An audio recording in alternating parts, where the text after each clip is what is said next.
Frères et sœurs, loué soit Jésus-Christ.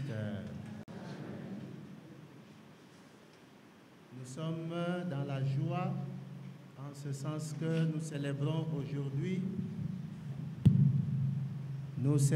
aujourd'hui la solennité du Christ, roi de l'univers. Cette solennité nous introduit dans la conclusion de cette année liturgique. Aujourd'hui, c'est le 34e dimanche qui consacre cette fin. Il est donc normal que les Écritures nous plongent dans une ambiance conclusive, une ambiance qui nous invite, nous aussi, à faire un bilan de notre propre parcours.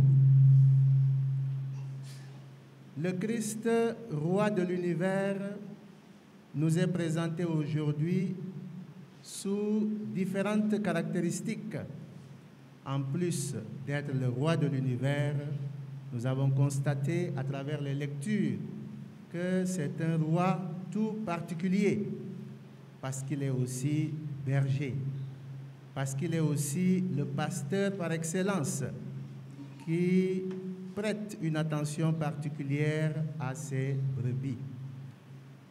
Mais nous avons entendu également dans l'Évangile que c'est un pasteur qui est aussi juge de nos actes, juge qui va déterminer notre sort final. En tant que pasteur, nous avons entendu dans la première lecture les propos qui nous autorisent à considérer le Christ comme tel. Des propos tels que « je veillerai sur mes brebis et j'irai les chercher de tous les endroits où elles ont été dispersées. La brebis perdue, je la chercherai. L'égarée, je la ramènerai. Celle qui est blessée, je la panserai, je la soignerai. Celle qui est malade, je lui rendrai des forces. » Quel roi, quel chef d'État, quel président manifeste une telle sollicitude par rapport à ceux dont il est le président? Ou si jamais il manifeste cette sollicitude, c'est peut-être le temps ou la période électorale ou préélectorale. Dans la période où il va véritablement vivre son ministère, il sera généralement très loin de ces propos tenus lors des campagnes. Mais Jésus, notre roi, applique véritablement ce qu'il annonce. Jésus, notre roi, se montre miséricordieux et aimant envers chacun de nous. C'est ce que, essentiellement, la première lecture de ce jour nous rappelle. La deuxième lecture est pleine d'allusions, pleine d'images. Et cette deuxième lecture nous présente notre roi comme celui qui est le nouvel Adam. Adam qui est le premier homme. Il est considéré comme le chef de file de la première humanité terrestre. C'est par lui que Dieu a donné vie à l'humanité. Mais c'est aussi par lui que la mort a atteint l'humanité. Et Jésus, qui est présenté comme le nouvel Adam, celui qui, par sa résurrection, inaugure une nouvelle forme de vie, la vie après la mort, il est le premier-né d'entre les morts, celui par qui tous les morts ressusciteront. Par Jésus, chers frères et sœurs, nous découvrons que la mort n'est pas une fin en soi. Elle devient avec Jésus un passage. Et mieux encore, elle devient le commencement d'une nouvelle vie, une vie infinie, une vie éternelle, une vie en Dieu. La fête d'un saint, c'est la date de sa mort, c'est-à-dire la date de sa naissance dans le ciel. Toutefois, chers frères et sœurs, le passage vers la vie éternelle, vers la félicité de Dieu, semble ne pas être un passage automatique. Ce passage semble être subordonné à certaines conditions. en lien avec notre propre existence durant notre pèlerinage sur la terre. Et l'évangile qui nous est proposé aujourd'hui nous en donne un scénario. Jésus y est présenté comme un juge universel, celui devant qui toutes les nations se tiendront pour entendre le verdict individuel de chacun. Les uns sont invités à entrer dans la gloire de Dieu, mais les autres sont rejetés. Le scénario qui nous est présenté nous donne plusieurs enseignements. Un premier enseignement est que Dieu ne nous sauve pas tout seul. Notre collaboration, notre adhésion à son projet de salut, c'est absolument nécessaire. Si Dieu nous a créés sans nous, sans notre consentement, il ne peut nous sauver sans notre adhésion. La condition sine qua non de notre salut, c'est notre engagement personnel en sa faveur, notre engagement pour lui et pour son œuvre. Un autre enseignement est que chacun de nous est véritablement un sanctuaire, un lieu théologique de la présence de Dieu. Chaque fois que vous l'avez fait à l'un de ces plus petits de mes frères, c'est à moi que vous l'avez fait. Chaque fois que vous ne l'avez pas fait au plus petit des miens, à moi non plus, vous ne l'avez pas fait. Chacun de nous est donc, chers frères et sœurs, un lieu théologique, un sanctuaire de la présence de Dieu. Tout ceci nous aide à comprendre que notre vie est le prolongement de notre foi, ou encore son expression concrète. La qualité de nos relations entre nos frères et nos sœurs est le reflet de la qualité de notre relation avec notre Dieu.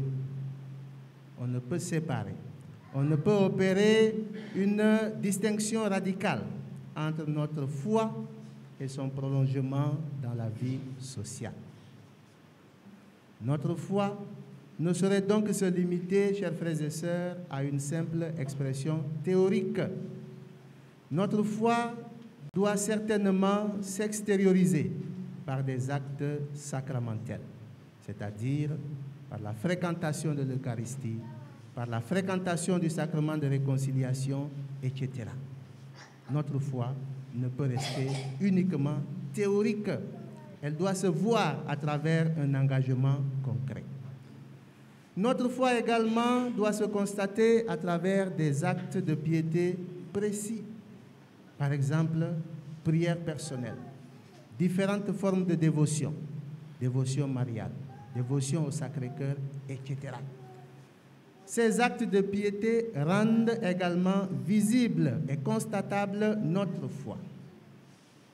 Notre foi, enfin, doit se concrétiser dans nos relations fraternelles, empreintes d'amour mutuel, de bienveillance mutuelle, de charité. Comme nous le rappelle Saint Jean, celui qui dit qu'il aime Dieu qu'il ne voit pas, alors qu'il n'aime pas son frère qu'il voit, est un menteur. C'est Saint Jean qui le dit. On peut donc comprendre, chers frères et sœurs, pourquoi le grand juge de l'Évangile, Jésus, rejette les autres en leur disant « J'avais faim, vous ne m'avez pas donné à manger. J'avais soif, vous ne m'avez pas donné à boire. J'étais malade et en prison, vous ne m'avez pas visité. » On peut comprendre parce que Jésus est en chacun de nous. Et chacun de nous doit être en mesure, en tant qu'homme ou femme de foi, de découvrir Jésus dans son frère et dans sa sœur. Chers frères et sœurs, en ce dernier dimanche du temps ordinaire, fête du Christ roi de l'univers, l'heure est donc au bilan. Bilan de ce qu'a été notre vie durant cette année finissante. Bilan de ce qu'a été notre engagement durant cette année finissante. Bilan de ce qu'a été notre foi dans cette année finissante. C'est à chacun de se situer seul face au scénario du jugement final et de se demander ce qu'aurait été son sort si jamais cela devait advenir aujourd'hui. Serions-nous parmi les élus ou serions-nous parmi les exclus? À chacun de se situer face à ce scénario. Heureusement, chers frères et sœurs, qu'avec Dieu, il n'est presque jamais trop tard, tant que nous sommes en vie. Il n'est jamais trop tard. Quel que soit notre égarement, quel que soit notre péché, quel que soit notre degré de découragement, Dieu peut toujours nous accorder une seconde chance. Jésus a pardonné au bon larron, alors qu'il était à quelques instants de sa mort, pendant qu'ils étaient tous deux en croix. Le bon larron, il n'a pas été exemplaire dans sa vie sociale. Au contraire, il accepte même son sort. Il reconnaît avoir fait beaucoup de mal. Mais voilà, Jésus n'a regardé que sa contrition. Jésus n'a regardé que sa détermination à revenir, c'est-à-dire à se convertir. Et automatiquement, Jésus lui a promis le salut. Aujourd'hui même, tu seras avec moi dans le paradis. Jésus a refusé également qu'on lapide la femme pécheresse en lui donnant une seconde chance et en lui demandant de se convertir. Chers frères et sœurs, tout ceci montre que le Seigneur semble être un juge qui attend toujours devant la porte, les bras grands ouverts, notre retour, notre conversion. Si Jésus a accordé ce salut à ce bon larron, si Jésus a pardonné à la femme pécheresse pendant qu'elle était sur le point d'être lapidée, pourquoi pas nous? Pourquoi pas nous? Ne pensons surtout pas que notre situation est la pire ou encore qu'elle est impardonnable. Dieu est miséricordieux et il accorde toujours le pardon à celui qui le lui demande. Le dimanche prochain, nous commençons une nouvelle année liturgique. Puissions-nous considérer cette nouvelle année comme la chance que le Seigneur nous accorde pour entrer dans un véritable processus de conversion. Conversion qui nous permettra d'avoir un regard clair de la foi, qui nous aidera à savoir reconnaître le Christ dans nos frères, dans nos sœurs, et de le servir avec joie et générosité. Amen.